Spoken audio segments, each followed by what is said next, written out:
Good morning. You've got some bedhead right here. It's super early. I'm really in a cozy vibe because, first of all, it's Easter Monday here in Paris, and they do celebrate it, which means most things are closed. Most things are closed on Mondays in general here. It's very odd, but yeah, usually Mondays, sometimes Tuesdays, things are closed. But specifically today, like none of the banks are open. A lot of the normal places are closed because of the holiday. Um, but I wanted to come on for a couple of reasons. First of all, I got a haircut, and the first time you wash your hair after a haircut, I happen to have very wavy hair, so I don't like to blow it dry. I like to wash it at night and then just sleep on it because it gives like a natural wave. I mean, like I said, I'm pretty lucky that I have a lot of body. I have a lot of body to my hair. However, it gets a little crazy because I do think that your hair gets like it gets in shock after the first cut, right? It's like, I don't know. I don't know what you just did to me, but it takes a minute. So, but anyways, here we are in the morning, and I was just journaling. I've been doing a new exercise where I've been journaling every morning with this journal prompt. Actually, there's four. The first one is, what would my higher self, wait, how would my higher self, hold on, how do I not remember this? I just wrote it. Oh, what is the highest version of myself I can be today? And then I respond with I am statements, sort of like affirmations, right? I am soft and compassionate with myself today. I am neutral to opposing thoughts. I am vulnerable to myself and others. I'm using my breath to keep opening my heart even more, right? So I was thinking about how sometimes when we are anxious or stressed, we get lost in that feeling and we forget to breathe. So just the idea to take a deeper breath, a deeper inhale and a deeper exhale helps me. It gives me just a moment to go, okay, this is what's real, right? That thought and that accompanying anxiousness is not real. The realness is that deepening of the breath, which then opens my heart, which sends the message to my body that I am safe and everything's okay. So that's number one. Number two is, what thoughts do I want to fire and wire? And this is coming from Dr. Joe Dispenza's book, Breaking the Habit of Being Yourself. He has a bunch of journal prompts. So you can write, I wrote, I am in harmony with the vibration of the universe. Again, signifying this just ultimate calm, right? I am at peace with all that is. I am grateful for my health and I say my baby soft skin. I'm grateful for my beautiful body. I'm in the best shape of my life. I am forgiving to myself and others. You can put whatever. And then the other one is, how does my highest version of myself act and speak today? So I wrote, I'm slower to respond. I act from inspiration. I speak with compassion. You can, those are the things I basically wrote. And then the last one, sometimes I write this one, sometimes I don't, which is that the program I wish to let go of today. And it's interesting because sometimes one comes up really quickly, and the program, meaning the train of thought that I just can't seem to stop today. Sometimes when you become really aware, you pull it out, like, this is the program that I'm overcoming today. I'm doing something wrong. That's the program that I'm letting go of. But sometimes it's so simple, it's just like, I can't, or I've been leading into,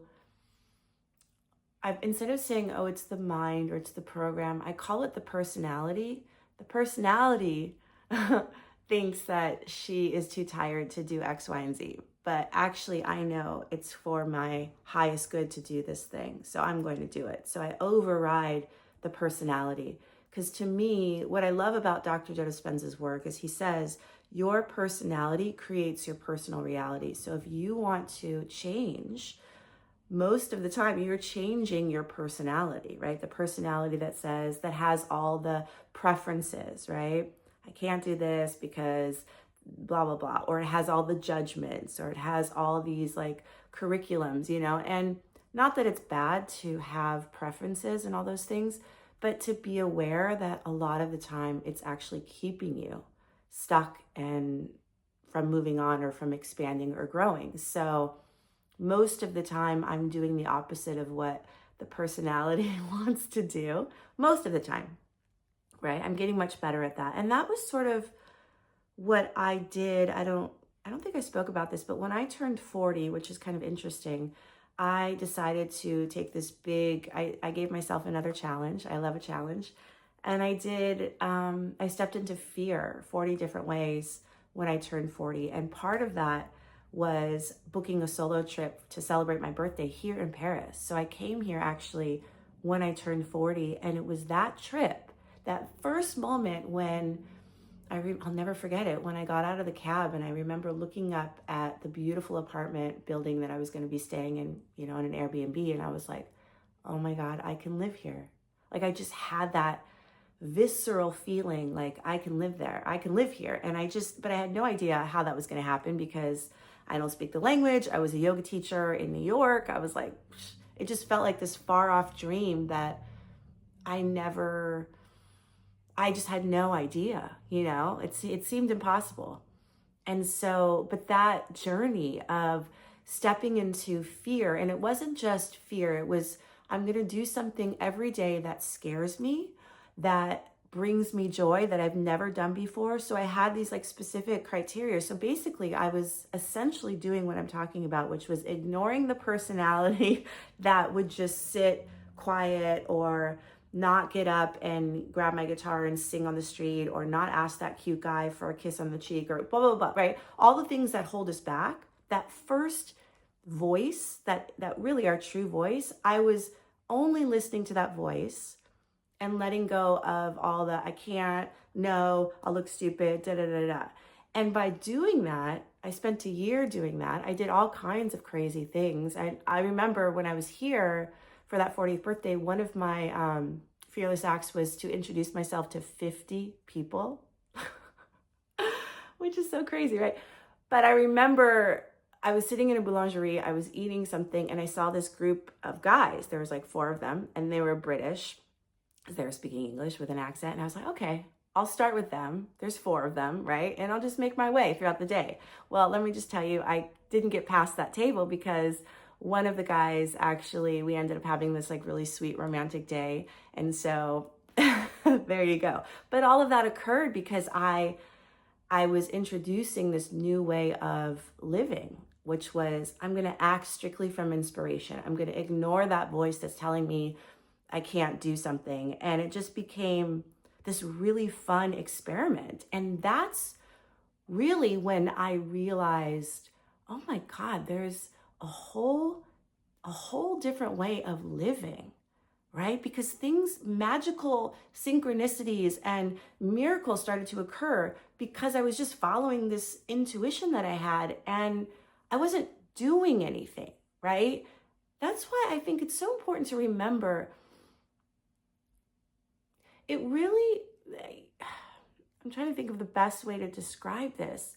It's like I was outside of what people call the matrix, right? So when you create a habit, right, it takes usually about 21 days. So I was essentially going to do it for 40 days, but I ended up spreading it out for a whole year because things were getting really crazy. And this is before I really understood sort of the laws of the universe. And I started to feel really, really strange because it's not normal to step into fear every single day. And it was so action-based that my nervous system and the Charlene that had built this whole world around certain beliefs, like it was sort of like going high wire. So I felt as high as I would feel after accomplishing some sort of fearless action that I did, the lows were so low that I thought, oh my God, am I going crazy? Because I turned up that dial not only to the highs, but also to the lows. So I was hearing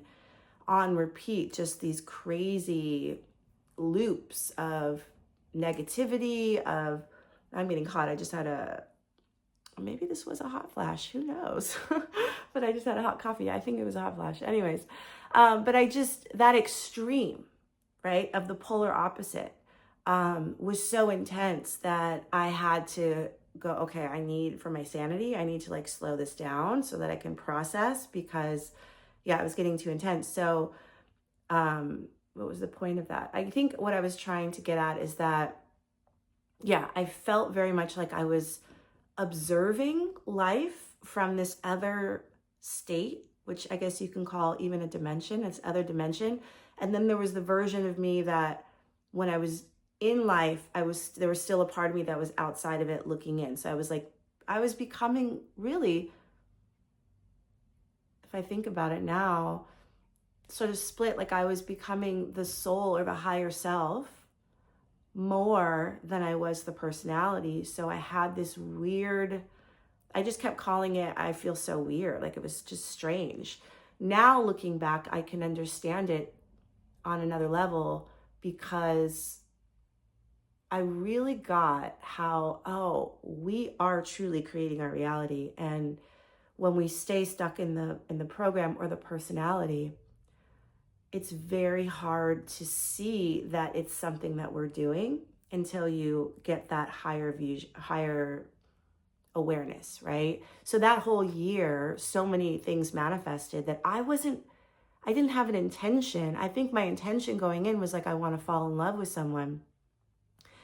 And things sort of happened and I ended up dating someone, but it came through in a way that I least expected, which again, I'm learning when you step into the unknown, it has to show up in a way that you don't expect, because that's the definition of the unknown, right? So I did end up, I guess, manifesting a relationship, and I had things that came through like abundance wise that I was like, whoa. And then I ended up moving out of this apartment that I just wanted to move for so long. I never thought it could happen. So all these things like manifested as a byproduct of me just stepping into the unknown and really doing the things that I just was listening to my true voice, that I just really wanted to do, that I thought would be fun, that I thought would push me in some way. I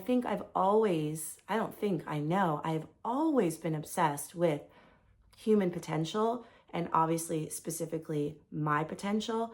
I think from a very young age, I felt like I was meant for a big life, but really what I was really understanding is I felt so much bigger than the way I was being in my life, if that makes sense. So I felt very small. And so I'm like, I want this big life. I'm going to be this famous singer, and I'm going to be this, and I'm going to be that. I wanted to be all these things. But really what I was saying and what I was feeling is I just want access to all these parts of myself that felt like they were just sitting dormant. You know what I mean? Like I had a huge imagination and I was super creative, and I was just like, I just want to tap into all of it and share all of it. And so I'm understanding it was less about I'm going to be this big famous singer and more about the bigness that I didn't feel most of my life is what I was wanting to express. So all of that to say, I guess I just want to share that it's a journey. It's an experiment with your life. I think now as I am in this new experiment, right, of coming from the end state, I realize that I had developed a belief back when I was doing the fearless action stuff, that it was fearless action alone was going to create the most change, but that's not really true. what creates the most change is your inner state. Because if you don't have the capacity, the energy, the vibration to hold everything that you're expanding into, it will just go away. It's sort of like that metaphor of somebody winning the lottery and then after a year they're broke again.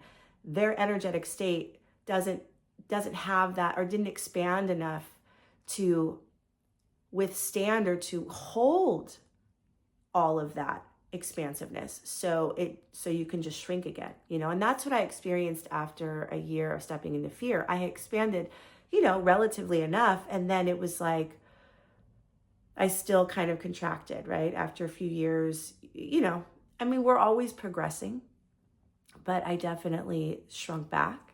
So this experiment, which to me is a lot harder than just stepping into fear every day, because that's you're doing something. That's conditioning that tells us, yeah, we get because we do.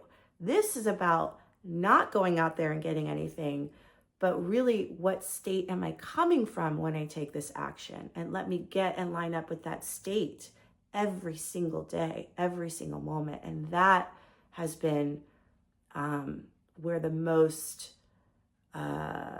discovery and contrast and all of it shows up, because the mind and the body wants to do. It does not want to sit still. So, but I am obviously so much better now after 2 years in, and I recognize it so much more, and just my level of understanding around all of it is so much better. So with that, I think I will end this video, and happy Easter Monday. Maybe when you watch this, it's still Sunday. And I'm just going to enjoy my day off today, and I will talk more later. But write in the comments if any of this resonated, and let me know. All right, take care, everyone.